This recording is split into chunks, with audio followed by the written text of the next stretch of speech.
Tu te rappelles Teen Titan? Oui, c'était... En fait, les super méga burgers étaient du tofu de l'espace venus ici pour nous voler nos vaches et détruire la Terre. Mais j'ai enlevé le chef des aliens et j'ai transformé les bobs en tofu et j'ai débranché le système d'autodestruction avant que ça explose. Ah. Teen Titans Go! 1, 2, 3, 4, go! Teen Titans! La série animée Teen Titan se termine sur un cliffhanger. Les jeunes titans sont aux prises avec un nouvel ennemi inconnu, qui les met en grande difficulté car leur équipier Changelin est absent. Il est absent car sa love interest Terra, pétrifiée aux dernières nouvelles depuis la fin de la deuxième saison, a refait surface et feint l'amnésie. Changelin la poursuit pour lui faire retrouver la mémoire ou lui faire avouer pourquoi elle prétend l'avoir perdue. Lorsqu'elle lui fait comprendre qu'en effet elle ne souhaite pas redevenir une super-héroïne, Changelin se met en route pour aller porter secours à ses amis aux prises avec le nouveau super-vilain inconnu. La série se termine comme ça. C'est un cliffhanger. On ne sait pas comment Terra est sortie de son état pétrifié et s'est retrouvée inscrite dans un collège où des élèves la connaissent depuis visiblement longtemps, et il faudrait au moins en avoir une vague idée pour savoir quoi penser de sa nouvelle situation. On ne sait pas si elle est réellement amnésique, on se doute que non mais au fond on sait pas trop, et il faudrait au moins en avoir une vague idée pour savoir quoi penser de son refus de renouer avec son ancienne identité. On ne sait même pas s'il s'agit vraiment de Terra ou d'une personne qui lui ressemble. On n'a pas de raison valable de penser que c'est pas elle, mais c'est quand même surréaliste de penser que c'est elle, et il faudrait vraiment en avoir une nette idée pour savoir ce qu'on doit conclure de cet épisode.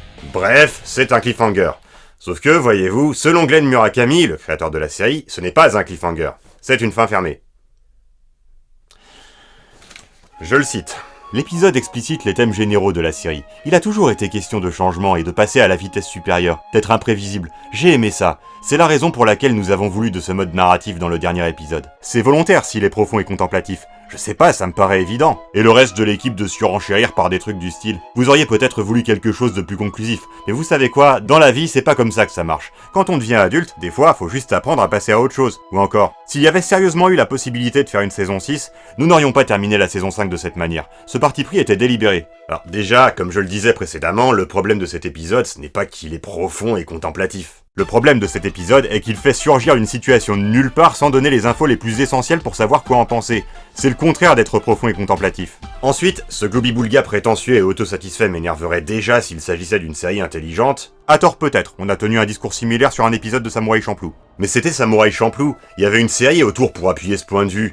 Là, les auteurs sont en train de discutailler de thèmes, de profondeur et de subtilité comme s'ils faisaient leur discours pour le Nobel alors qu'ils sont en train de parler de Teen Titan. Nous avons, c'est rien de le dire, été vraiment très déçus par Teen Titan. Nous connaissions sa popularité et avions quelques vagues souvenirs de l'avoir vu à la télé en même temps que la Légion des super-héros, donc en attendions grosso modo la même chose voire mieux. On est tombé de très haut très rapidement. J'avais pourtant dans l'idée de laisser pisser, de pardonner à la série les innombrables défauts et choix bizarres qui en ont rendu le visionnage intégral pénible, et de la passer poliment sous silence à moins d'être obligé de l'exhumer pour une vidéo thématique ou un top 10. Mais vraiment, je peux pas supporter de lire ces interviews arrogantes qui font comme si cette série avait une quelconque profondeur, alors qu'elle est plus creuse que la Creuse. Nah.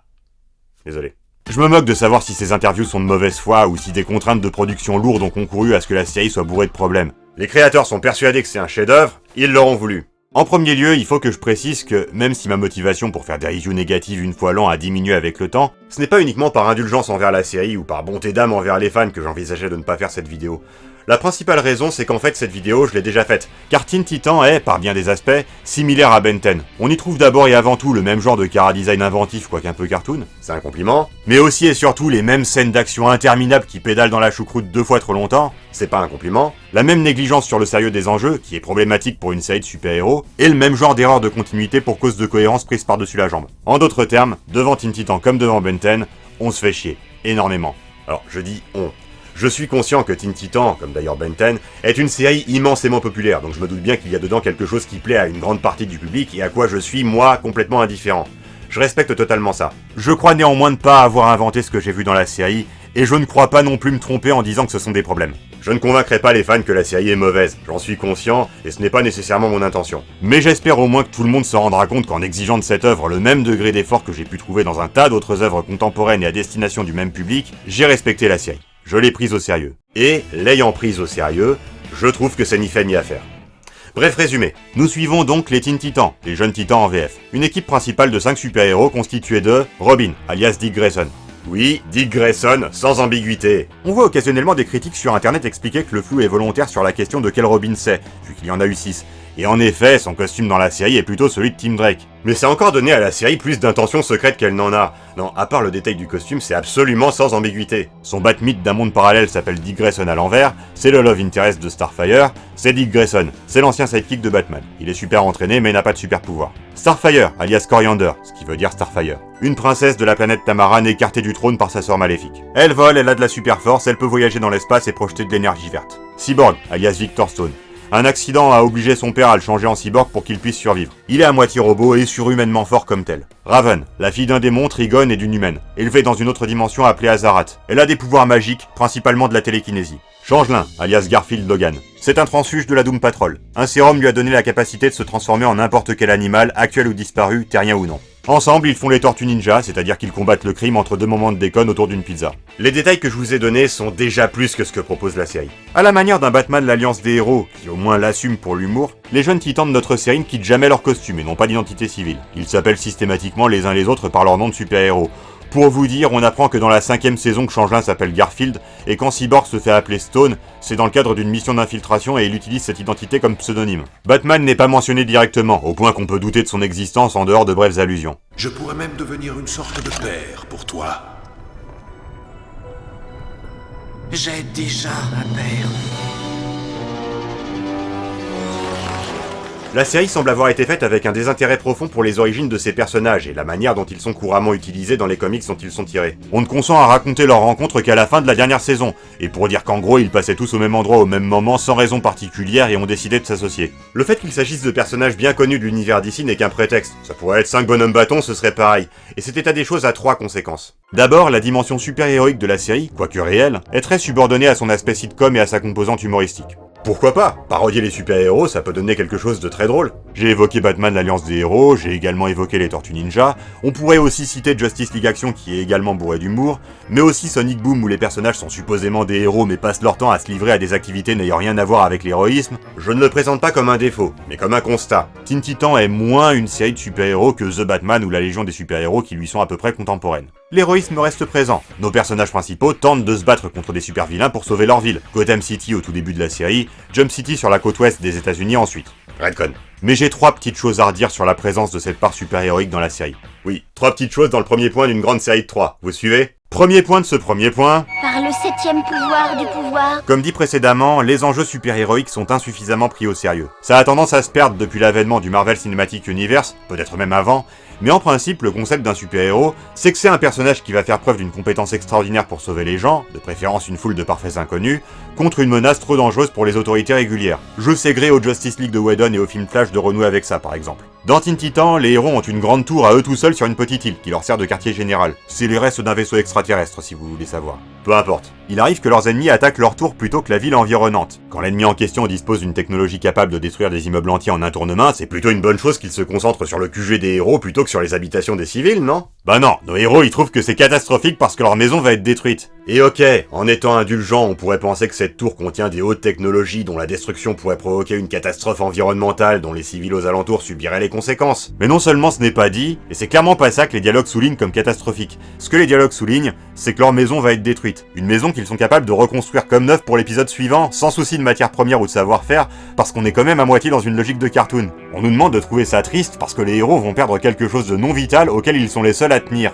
C'est négligé. Et ça, c'est sans compter tous les cas de figure où l'incompétence des titans, sur laquelle je reviendrai dans un instant, provoque des destructions démentielles avec tous les morts hors quête qui vont avec, sauf à supposer que c'est dimanche et que tous les immeubles sont vides. Je ne parle même pas du fait que les titans présupposent systématiquement que leurs ennemis surnaturels vont survivre aux blessures qu'ils leur infligent. Car ça, nonobstant cet épisode où ils jettent leurs ennemis en pâture à une sorcière cannibale pour terminer l'épisode sur un gag, qui est vraiment du niveau des parents de la mariée dans Ben 10, c'est classique même dans des séries de super-héros qui maîtrisent mieux leur sujet. Je dis maîtrise mieux leur sujet, mais encore une fois, je suis tout prêt à reconnaître et à accepter que l'aspect prétexte de l'enrobage super-héroïque dans Teen Titan est volontaire et assumé. Je trouve juste à titre personnel qu'on y perd pas mal quand on prend des super-héros à ne leur faire vivre que des drames interpersonnels de type sitcom familial. Le coup de stresser pour leur tour plutôt que pour la grande ville bourrée d'innocents illustre très bien pourquoi je perçois les choses de cette manière. Mais donc, même si je reconnais sur ce point qu'il peut s'agir de goût et de couleur, la série me demande encore de supporter pas mal d'autres choses. Deuxième point du premier point. Par le 7e pouvoir du pouvoir. Ça va, on va pas la refaire à chaque fois non plus. Deuxième point donc, c'est pas vraiment un défaut de Teen Titan, mais je voudrais en parler maintenant. Ça pose la question du projet derrière Teen Titan Go. Je vous promets de revenir plus en détail sur Teen Titan Go à la fin de la vidéo, mais disons qu'en principe, Teen Titan Go c'est censé être Teen Titan dépouillé de son sérieux super-héroïque pour ne garder que le côté sitcom et le tourner en dérision au maximum. Or, Teen Titan avait déjà un sérieux super-héroïque très relatif et un côté sitcom exacerbé déjà très fortement tourné en dérision. À tel point que Teen Titan Go reprend des scènes entières de Teen Titan en changeant très peu de lignes de dialogue, sans même en changer la tonalité, et quand on n'est pas au courant, on y voit que du feu. Ce que fait Teen Titan Go n'est pas unique. Thundercats Roar, plus récente, est en gros la même chose avec les Cosmocats. Ce que j'en ai vu m'a davantage convaincu. Je pense que c'est lié au fait que le matériau de base était plus sérieux donc plus propice à la parodie. Et j'en suis d'autant plus persuadé qu'à l'inverse, le reboot de Ben 10, très décrié, tente quelque chose de similaire à ces deux séries en moins inventif, mais avec une inefficacité comparable à Teen Titan Go qu'on peut faire remonter au fait que Ben 10, comme Teen Titan, s'était déjà pas traité très sérieusement à la base. On reviendra là-dessus plus tard. Troisième point du premier point, et là j'en viens à quelque chose que je considère comme un problème objectif, les auteurs, dans leur dédain pour le genre super-héroïque, ne semblent pas conscients qu'ils ont campé des héros profondément incompétents. Je ne contesterai pas leur qualité aux personnages. En dehors de la très occasionnelle dispute idiote, qui a le mauvais goût d'être dans le tout premier épisode, ce sont des personnages sympathiques et déterminés à faire leur travail de super-héros dans les meilleures conditions dans le but de réussir le mieux possible à vaincre leurs adversaires dangereux. Ils ont les qualités morales dans lesquelles on reconnaît des super-héros de l'univers d'ici, et d'ailleurs la population, quand elle les reconnaît, car la série n'est pas exempte de ce genre de moments absurdes où un kidam les aborde sans remarquer que c'est des super-héros, est plutôt de leur côté. C'est une différence avec Ben 10 qui est plutôt d'inspiration Marvel. Mais les jeunes titans sont mauvais quoi. D'échec pour le suspense en échec pour le suspense, ils ne réussissent jamais rien. Ils galèrent contre le moindre bandit et encore en disant ça je suis gentil, car je pourrais dire sans trop exagérer qu'ils ne gagnent jamais leur combat. Y a rien d'autre à dire, regardez juste les images, c'est criant. Bien sûr, c'est utile pour le suspense que le héros galère contre les adversaires forts, j'en dis ce qu'on vient pas. Mais c'est là toute la nuance, ils doivent galérer contre des adversaires forts. Pour crédibiliser leurs compétences, il faut les montrer gagnant de temps en temps contre des adversaires de force normale. Vous voyez ces deux gars que Batman massacre sans problème dans le générique? Vous voyez ces bandits que Spider-Man dégomme lors du montage de ses débuts en tant que super-héros? Ils n'existent pas dans Teen Titan. Leur tout premier combat, contre Cinderblock, les héros le perdent. Les combats suivants, ils les perdent. Dans les autres épisodes, c'est pareil. Dans le film, c'est pareil. Si ça choque à ce point, c'est parce que c'est totalement anormal qu'ils soient aussi nuls compte tenu de leur pouvoir. Je ne prends qu'un exemple. Regardez. Le pouvoir de Raven est très impressionnant visuellement, mais prodigieusement inefficace contre quoi que ce soit. Ah, c'est sûr, ça fait des scènes d'action plus longues, parce qu'il faut bien qu'on en arrive à la situation qui fait que les gentils vont quand même gagner. Mais à côté de ça, les dialogues veulent nous faire croire que c'est des héros formidables qui sauvent le monde tout le temps tellement ils sont une équipe de choc et que c'est terrifiant qu'un méchant arrive à les mettre en difficulté et que ça prouve qu'il est très fort, très impressionnant. Mais non, c'est eux qui sont nuls, vraiment. Et malgré toute la sympathie qu'on peut avoir pour leur personnalité, ça fait qu'on ne les prend ni eux ni leurs ennemis au sérieux. C'est problématique vis-à-vis des autres super-héros, les Teen Titans honoraires, qui soi-disant doivent briller dans leur ombre, mais c'est surtout problématique vis-à-vis de Deathstroke. Deathstroke est un sujet à soi tout seul, c'est un peu le sensui de cette série. J'y reviendrai donc plus tard. Deuxième conséquence d'avoir utilisé l'univers d'ici comme prétexte à une série sitcom est que cet univers est en fait très sous-exploité. Question de droit probablement, la série est contemporaine de The Batman, et on connaît l'impact que sa préparation a eu sur l'utilisation de certains super-vilains dans la Ligue des Justiciers, mais la série Teen Titan met un point d'honneur à utiliser le moins possible de détails issus des comics. Même les méchants, quand ils en sont tirés, sont des coquilles vides sans origine et sans identité, dont le charisme quand il existe est principalement d'ordre cosmétique. Comme dit précédemment, il en va de même pour les héros, vu qu'ils n'ont pas d'identité secrète hors de leur costume. Ça passerait crème dans une série purement comique, mais une fois encore, en mettant de côté la question de savoir si cette série est drôle, ce qui est déjà en soi tout un sujet, elle essaye d'introduire des drames interpersonnels qui, entre autres pour cette raison, tombent à l'eau. Comme il y a d'autres raisons, j'y reviendrai plus tard, et je préfère pour le moment me concentrer sur l'autre problème que pose cet effet coquille vide. Ça génère des incohérences. J'en prends une qui vous paraîtra peut-être sonner comme un détail insignifiant, mais qui est assez typique de ce que je veux dire par là. Il y a un méchant inventé pour la série, Mumbo, qui est un magicien que sa baguette rend omnipotent façon Mixi-Splitlick. Il a un look cool, et son style de super pouvoir est visuellement chouette. Dans sa première apparition, il est le plot B, mais on voit de quoi il en retourne. Ses pouvoirs proviennent de sa baguette. Il suffit de la briser pour que ses sortilèges disparaissent et que lui-même se retransforme en un type normal. C'est clair et net. Pourtant, dans son autre apparition majeure, quand il est arrêté à la fin, il laisse sous sa forme magique et personne n'envisage de lui casser sa baguette. En d'autres termes, ils l'ont juste pioché 2 fois dans la bible graphique pour en faire 2 choses différentes sans se poser de questions plus avant. Autre exemple. Dans un épisode précoce, Robin prend une identité de super vilain, Red X, pour intégrer le gang de Deathstroke. À ce stade, il est clair qu'il a juste mis un costume et qu'il met à contribution ses gadgets habituels recustomisés et ses compétences en arts martiaux pour briller en tant que Red X. Sauf qu'au final, bien plus tard, pour les besoins d'un épisode, on découvre que le costume était alimenté par un super composé radioactif hyper puissant, hyper rare et hyper dangereux, que Robin s'était procuré auprès d'un super vilain dont on n'avait jamais entendu parler avant, et que son super costume a été volé par un kidam sorti de nulle part et dont on ne connaîtra jamais l'identité. Reconnaissez que cette série de retcon et d'introduction de personnages à l'appel soulève un certain nombre de questions. Figurez-vous que l'inénarrable Glenn Murakami, que je mentionnais au début, nous propose à ce sujet cette perle de sagesse. Je le cite. Quand vous vous mettez dans une histoire et que vous commencez à vous demander « Attends, comment elle s'est dépétrifiée ?» Il parle de Terra dans le dernier épisode. Qui l'a fait? Avec quelle sorte de science? Vous vous détournez du sens profond de l'histoire. À ce moment-là, ça devient des discussions geeks de fanboy, et on se retrouve à fournir des explications à des choses qui n'ont pas besoin d'être expliquées. Bon, monsieur Murakami. Certes, le sens profond de l'histoire compte plus que son enrobage fantastique, je suis bien d'accord avec vous. Quand Luke jette son arme et refuse d'achever son père, c'est plus important de comprendre pourquoi il le fait que de connaître avec précision les composants de son sabre laser ou les noms des engins impliqués dans la bataille d'Endor. Mais, ce message, l'histoire est son vecteur. Si l'histoire paraît arbitraire et illogique, alors le message paraîtra arbitraire et illogique. Il faut qu'il y ait une cause pratique aux événements qui sont montrés pour que le message qu'il véhicule soit limpide comme un récit et pas abscon comme un psaume. Vous pouvez me parler autant que vous voulez d'apprendre à accepter le changement. N'empêche que Mad Mod, c'est un vieux. Son avatar jeune est un hologramme ou un artifice technologique. Je ne veux pas le voir jeune dans une assemblée de vilains sans explication. N'empêche que la larve de Killer Moth, on l'a revue dans le décor depuis son épisode d'introduction. Je veux savoir pourquoi on fait soudain comme si personne à part Changelin ne savait qu'elle était là. N'empêche que cette espèce de marionnettiste qu'on voit dans l'assemblée de méchants à la fin, il est mort. N'empêche que le super-héros russe qu'on voit dans l'assemblée de gentils à la fin, il est mort. Starfire l'a aidé à se faire exploser dans l'espace pour ne pas faire de victimes. C'est parce que cette scène est porteuse d'un message que j'ai retenu qu'il était mort. Regardez ces images, personne ne va le chercher dans l'espace après son explosion. Vous allez pas me dire que c'est d'une évidence absolue qu'il est pas mort et que c'est une discussion geek de fanboy d'essayer de comprendre comment ça se fait qu'il soit pas mort, si? Et si l'intention n'a réellement jamais été d'en faire une scène de mort, ce à quoi je crois pas une seconde mais passons, alors cette fin d'épisode est horriblement mal faite, car c'est très clairement mis en scène comme une scène de mort. Mais il est vrai que cette série a une mise en scène qui laisse à désirer pour ce qui est de rendre compréhensible ce qu'on est censé retirer des événements. Et notre ami Glenn Murakami de faire passer ça pour un parti pris artistique au service de messages profonds, alors qu'en fait c'est évident qu'ils en avaient rien à péter, que c'est le succès de la série qui les a obligés à répondre sérieusement à ce type de questions en interview, alors qu'en fait eux ils avaient juste prévu de mettre des personnages qui ont l'air cool visuellement. Et je conteste pas, il y a des chara-design très inventifs. J'ai dit que j'aimais beaucoup Mumbo visuellement par exemple. Mais c'est vraiment ce que c'est, des méchants jetables qui sont rien d'autre que des chara-design sur pattes et un vague concept marrant, quand c'est pas juste un expi de Lobo en moins bien. La troisième conséquence de la relation étrange que semblent entretenir les auteurs avec le projet de faire une série de super-héros sur les Teen Titans, c'est-à-dire selon moi le fait qu'ils ont mené ce projet alors qu'ils se foutaient royalement de ces personnages, est que la série a tenté, autant que faire se peut à l'époque pour une série américaine, d'adopter une esthétique animé japonais. Le générique est d'ailleurs chanté par le duo Puffy Amiyumi et existe en version anglaise et japonaise. Visuellement, l'animation du mouvement utilise des techniques qui rappellent celles des scènes d'action d'animé japonais, et lors des séquences humoristiques, les personnages font le genre de grosses grimaces qu'on trouve typiquement dans les animés japonais, ce qui a l'avantage de souligner l'humour lié aux réactions des personnages, donc dans l'ensemble ça fonctionne plutôt bien, et ceux qu'on trouve ça drôle, ou pas. Mais une fois encore, ça a parfois tendance à se faire au détriment de scènes qui devraient être sérieuses, et le support à ces grimaces est un chara-design très cartoon typiquement occidental lui pour le coup, qui rend les personnages un peu plats, ce qui peut poser problème à des moments où on est censé voir en eux des figures tragiques et torturées. La question n'est pas là. La question est que je voudrais vous faire part d'un soupçon. Je pense que cette revendication esthétique animesque est une cause majeure, sinon LA cause majeure du succès de la série. Je ne dis pas que c'est la raison pour laquelle vous l'aimez, mais c'est le ciment qui a permis la promotion de la série auprès d'un public assez large et qui a fait, comme c'est inévitable dans ces cas-là, qu'elle devienne très populaire, au contraire par exemple de la légende des super-héros qui est restée beaucoup plus confidentielle. Je mets les pieds dans le plat.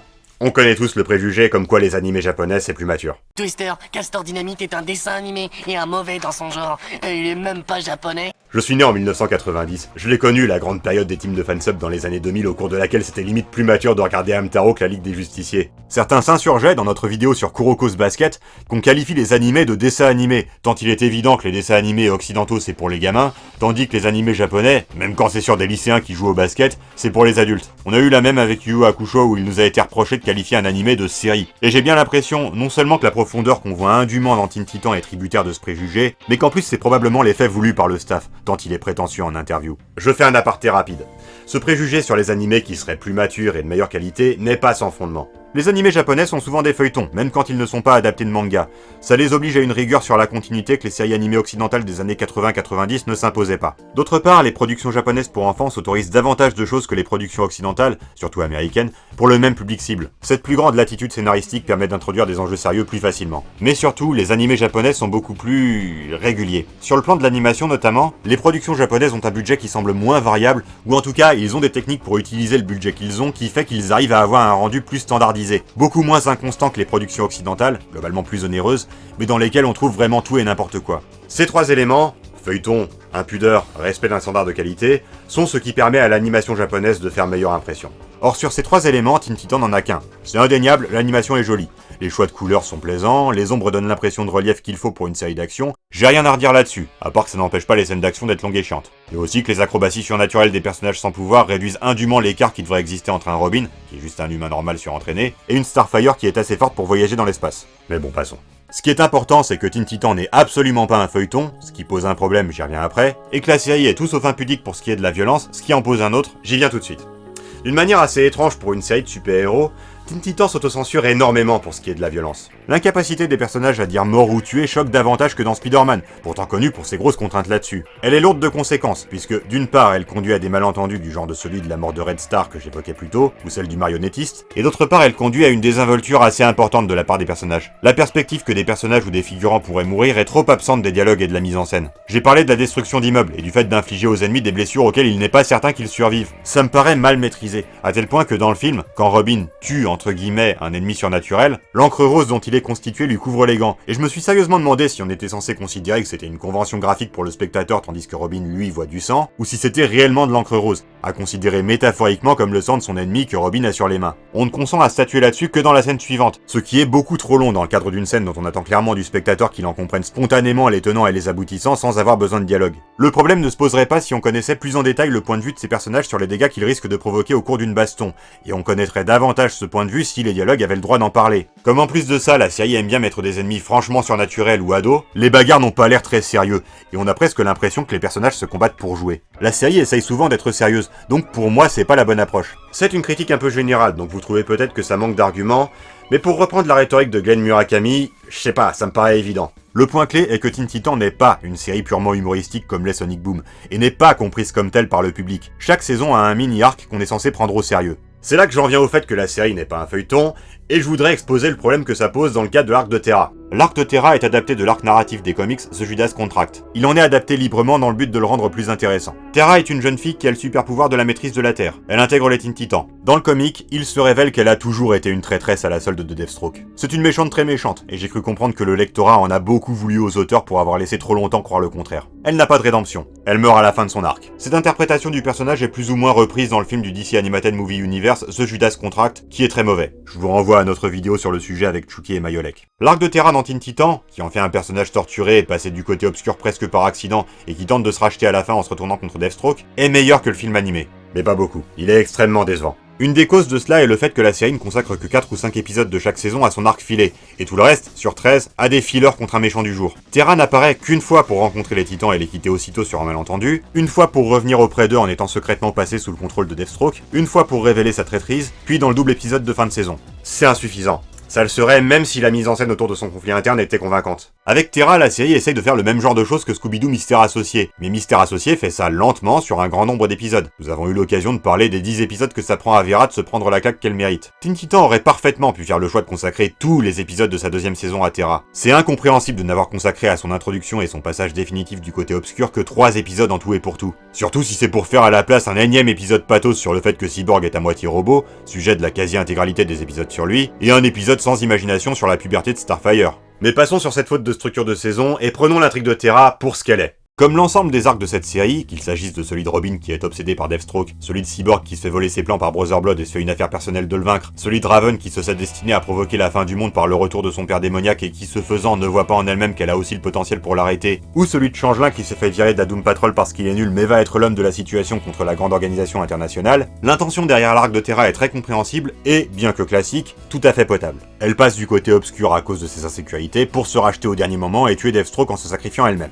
C'est dans l'exécution qu'absolument rien ne marche là-dedans. 1. Terra n'a pas d'identité secrète, comme les autres personnages. Elle apparaît sous le nom de Terra, et n'a ni passé ni vie en dehors de son super pouvoir qu'elle ne maîtrise pas bien. Ce faisant, elle est une coquille vide, et on n'est pas ému par ses difficultés à maîtriser son pouvoir. Ces difficultés à maîtriser son pouvoir sont l'intégralité de son personnage, et rien n'est fait pour nous y intéresser. 2. Terra ne veut pas que ses difficultés à maîtriser ses pouvoirs se sachent. Robin s'en rend compte parce que c'est évident, mais Terra croit à tort que c'est Changelin, à qui elle a confié son problème, qui a vendu la mèche. Elle se sent trahie, elle fuit la tour des Titans pour se réfugier chez Deathstroke dans l'espoir qu'il lui apprenne à maîtriser ses pouvoirs. Outre que c'est toujours casse-gueule de faire se baser de grands mouvements du scénario sur des malentendus idiots comme celui-là, ça pose un problème que je trouve assez sérieux. Les Teen Titans sont nuls, ils ne gagnent jamais leur combat et provoquent des dégâts démentiels en faisant n'importe quoi pendant l'action. C'est limite s'ils sont pas plus forts séparément qu'ensemble. Dire qu'ils maîtrisent leur pouvoir est au mieux une façon de parler. Dans ces conditions, le caractère problématique des difficultés de Terra à maîtriser les siens, qui sera soulevé non seulement avant sa fuite mais aussi après son retour, paraît être décidé arbitrairement par les dialogues. 3. Vu qu'ils ont décidé de faire de Terra un personnage ambivalent plutôt qu'une méchante très méchante, ils essayent de mettre en scène son conflit intérieur pendant les 3 épisodes consacrés à sa trahison puis au combat final entre elle, les Titans et Deathstroke. Mais non seulement, vu que c'est succinct, c'est l'objet de dialogue assez cliché et expéditif dans une mise en scène assez cliché et expéditive, et en plus, sans qu'il soit évident d'attribuer à ce phénomène une cause exacte, ça nous a paru très artificiel et nous a vraiment très peu émus. Déjà, il faut que je vous parle d'un paradoxe qui va être commun à tous les arcs filés de Teen Titans.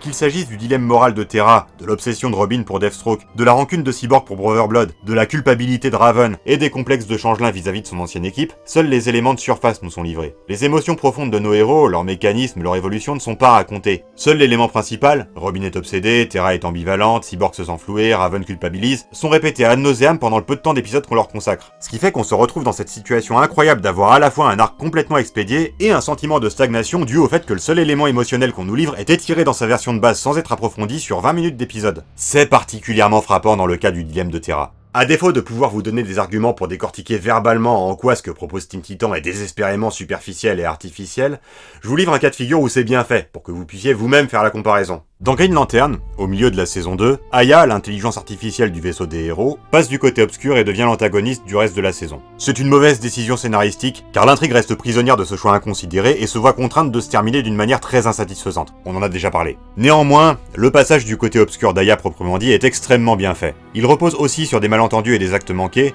mais qui sont mis en scène avec beaucoup de sensibilité, et cette séquence touche beaucoup. Terra, c'est « Dis, Changelin, tu m'aimerais quand même si j'étais méchante ?»« Oui, bien sûr, pourquoi tu me demandes ça ?»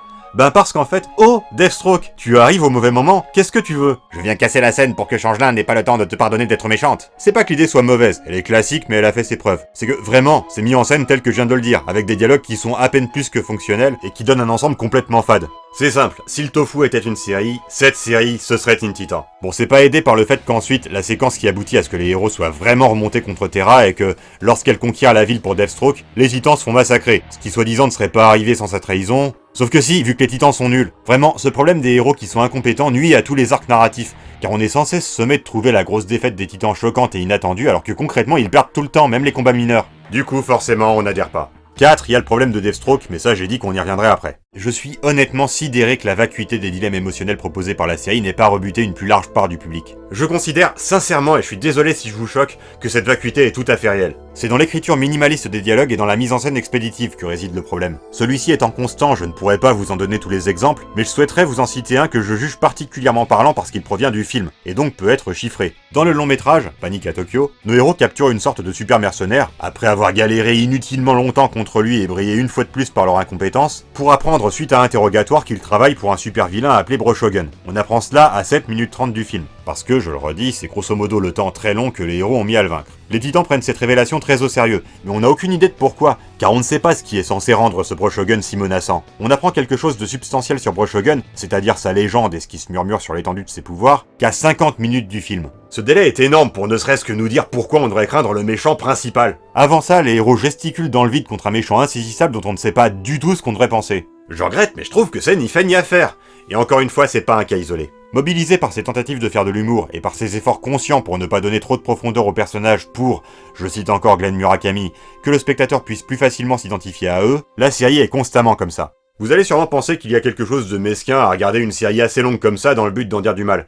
Détrompez-vous, nous envisagions sérieusement d'arrêter les frais après la saison 3, à moins d'un changement radical au début de la saison 4. Nous avons vu l'épisode de l'anniversaire de Raven, et tout à coup il se passait quelque chose d'intéressant, donc nous avons vraiment cru que cet arc serait bien. Cet épisode débute l'arc de Trigon. On accepte de fermer les yeux sur le fait qu'en principe, les coéquipiers de Raven sont parfaitement conscients qu'elle est la fille d'un démon car ils l'ont croisée dans la saison 1. On accepte de rester dans le vague sur ce que les membres de l'équipe des héros savent les uns les autres, car l'origin story de l'équipe est, comme je l'ai dit, à la toute fin de la série. L'épisode de l'anniversaire de Raven sert de prélude aux événements dramatiques qui concluront la saison. Quand on connaît vaguement ces personnages, on sait vers où ils se dirigent. Raven est la fille d'un démon majeur, Trigon, et une prophétie veut qu'un jour elle lui permette de quitter sa dimension démoniaque et de détruire le monde. On se doute bien que ça va effectivement arriver, mais que Raven va le vaincre ensuite. L'intention derrière cette histoire est très compréhensible. Raven est extrêmement puissante car elle est la fille d'un démon. Mais elle a été élevée dans l'optique, rabaissante pour elle, d'être malgré elle un agent du chaos qui sera responsable de la fin du monde. Ce faisant, elle sous-estime sa capacité à faire le bien et donc l'étendue de ses pouvoirs. Quand elle s'en rendra compte, elle pourra vaincre son père. Les enjeux sont importants, l'ambiance visuelle de cette intrigue avec la magie et les démons est intrigante, donc cet épisode de début d'arc est très prometteur. Malheureusement, dans l'exécution, c'est aussi nul que le reste. Une fois encore, cet arc souffre du fait que très peu d'épisodes de la saison lui soient consacrés, et on s'étonne que la perspective de la fin du monde soit à ce point ignorée dans les dialogues des épisodes filler qui suivent celui de l'anniversaire de Raven et précèdent celui de la libération de Trigon. Ensuite, la résignation de Raven à être l'agent de la prophétie malgré les efforts de ses amis pour la protéger et l'aider n'émeut pas le spectateur, car déjà, comme j'ai dit, le peu de temps qu'on passe sur cet arc n'est pas mis à profit pour traiter le fond du sujet. Ensuite, on en sait trop peu sur le passé de Raven, et trop peu sur son rapport avec les autres membres de l'équipe, ce que l'incohérence sur la première rencontre des héros avec Trigon n'arrange pas. Ainsi, Raven se rend aux méchants sans vraie nécessité, et on est juste frustré que les scénaristes aient décidé arbitrairement que ça allait se passer comme ça. Par ailleurs, cette situation ne fonctionne que dans la mesure où Raven dispose en elle d'une force immense. Or, comme je l'ai beaucoup répété, les titans sont nuls, donc on ne les trouve jamais crédibles dans le rôle du seul espoir pour sauver le monde. Enfin, la confrontation avec Trigon proprement dite laisse vraiment à désirer. Je passerai sur le fait qu'on tente une fois encore de valoriser Deathstroke dans l'affaire pour ne plus jamais l'utiliser ensuite sauf dans le dernier épisode, mais surtout il ne se passe pratiquement rien pendant cette confrontation. Le monde est entièrement détruit en quelques secondes, puis Trigon va faire la sieste sur la tour des titans, lesquels affrontent des doubles maléfiques d'eux-mêmes créés par le démon en attendant que Raven arrive et le tue en un coup grâce à des discours réconfortants de Robin. Plus exactement, l'intention est clairement que ce soit grâce à des discours réconfortants de Robin. Dans l'exécution, Raven se montre complètement indifférente aux discours réconfortants de Robin, et ce n'est que parce que Trigon a le malheur de lui dire un mot de trop qu'elle manifeste soudain assez de pouvoir pour le tuer en un coup. C'est vraiment loin d'être aussi épique qu'on aurait pu le souhaiter pour un concept comme celui-là, et une fois encore je pense ne rien faire d'autre en le disant que constater des éléments factuels que tout le monde peut voir par lui-même en regardant les épisodes. Trigon fait la sieste sur la tour des titans, c'est un fait. Je conclus donc mon troisième point en disant que mon hypothèse par défaut pour expliquer le succès colossal de la série animée Teen Titan est qu'elle s'est vendue comme revendiquant le style et l'héritage des animés japonais, et que c'est un argument marketing suffisant pour attirer du monde là où des X-Men Evolution ou des La Légion des super-héros, pourtant bien plus rigoureuses et performantes sur les mêmes thèmes, ont rencontré un succès plus modeste. Je vois pas d'autre explication car sur les deux éléments qui font la réputation de la série, son humour déjanté et ses dilemmes émotionnels, le deuxième est, usurpé. Quant au premier... Ma foi, l'humour c'est plus subjectif que le reste, j'en conviens. Il y a des choses qui nous ont fait rire dans Teen Titan. Tu sais ce que ça fait d'être jugé par les autres uniquement sur tes apparences et tes origines? Bien sûr que oui.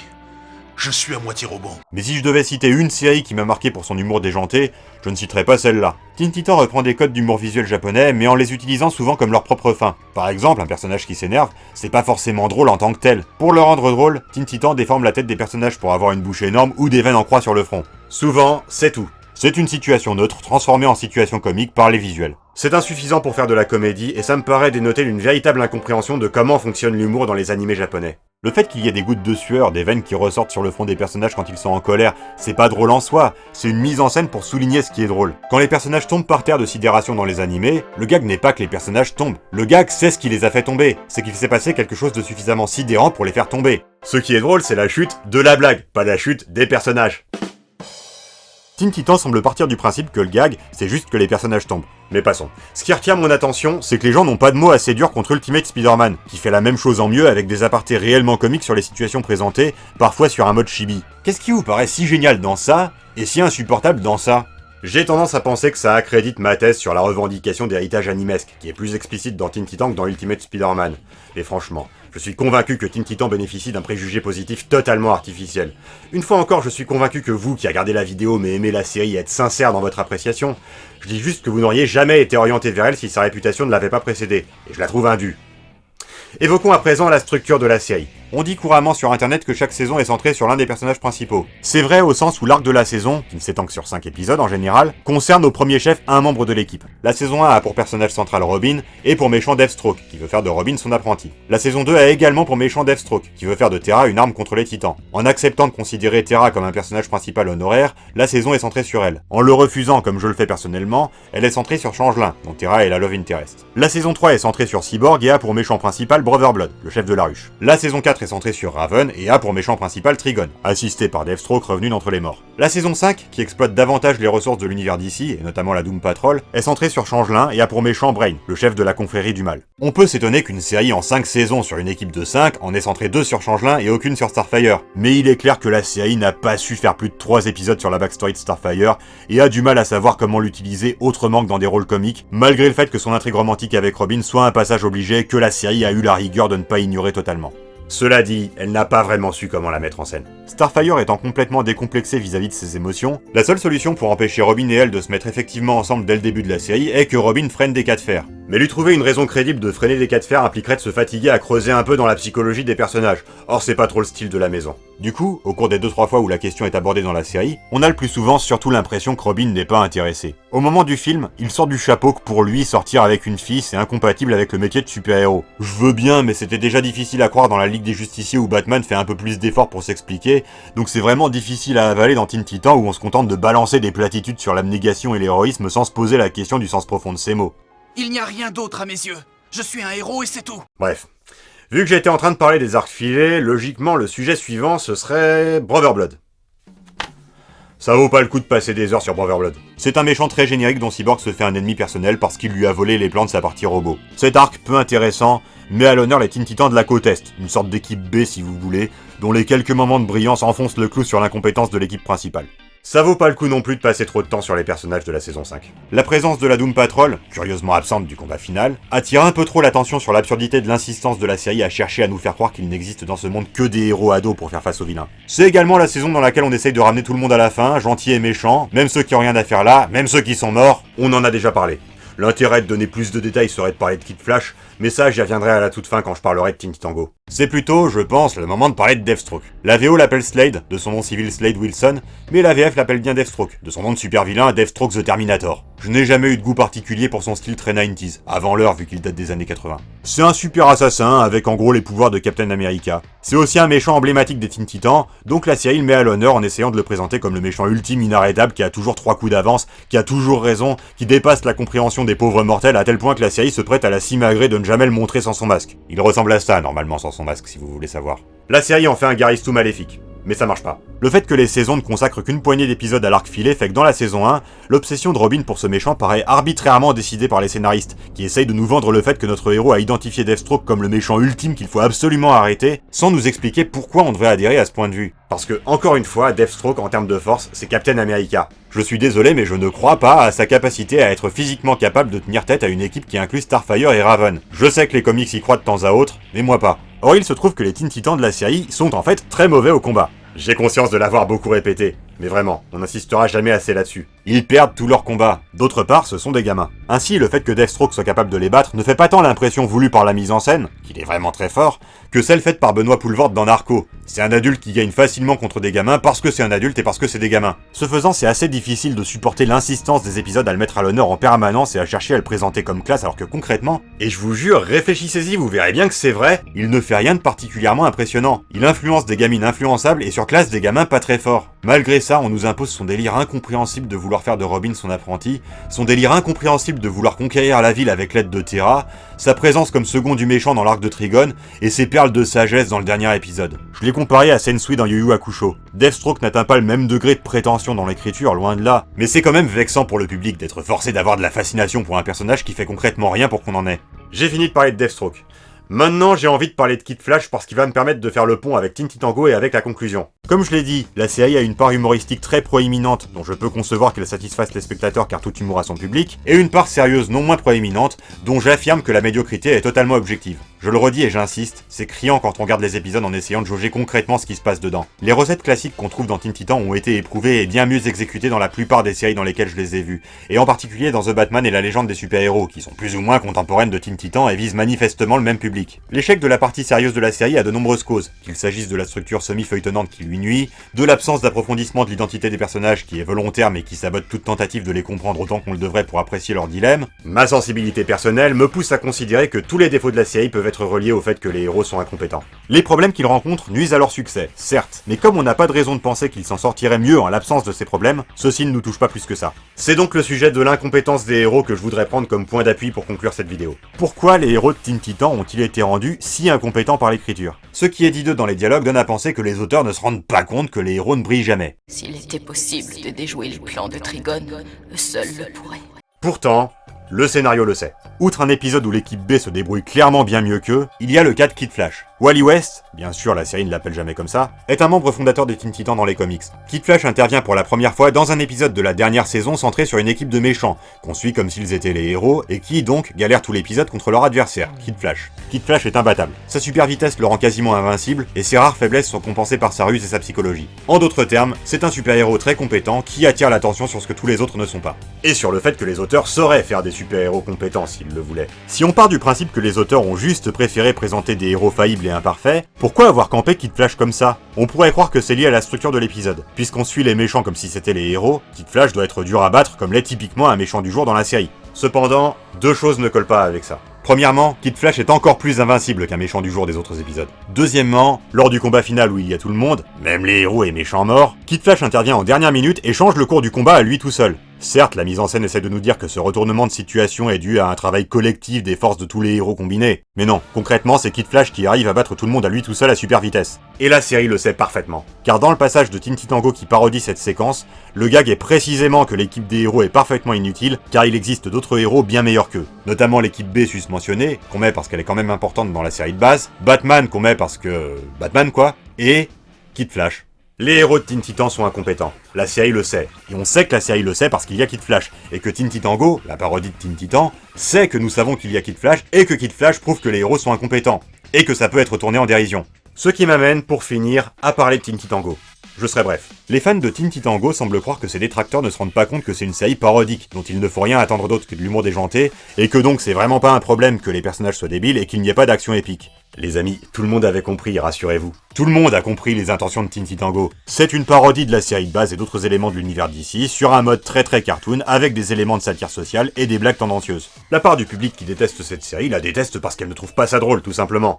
C'est mon cas. Il y a des choses que je trouve amusantes. Le coup du passage à l'heure d'été, ça m'a fait rigoler par exemple. Mais d'une part, c'est de l'humour qui fonctionne toujours de la même façon, le principe comique derrière l'histoire de l'heure d'été est le même que celui derrière le système pyramidal, des métaphores qui deviennent réalité, et d'autre part, on fait vite une overdose d'un humour qui consiste surtout à ce que les personnages fassent et disent n'importe quoi à chaque seconde qui passe, pour qu'on n'oublie jamais que c'est une parodie. C'est trop insistant pour mon goût. C'est de l'humour qui se décrit lui-même comme de l'humour, ça me fait pas rire en tant que tel. Cependant, avec le recul, je me dis qu'au moins ça propose quelque chose, là où la série de base qu'elle parodie était beaucoup plus pauvre. Vous me trouvez sûrement exagérément violent avec Teen Titan. J'ai passé mon temps à assassiner chaque point de la série en donnant globalement moins d'exemples qu'à l'accoutumée, et je comprendrais très bien que ça vous paraisse inutilement rageux. C'est parce que je formule des reproches généraux qui ne pourraient pas être étayés efficacement avec 1 million de détails, vu qu'ils forment dans cette série un continuum qui est...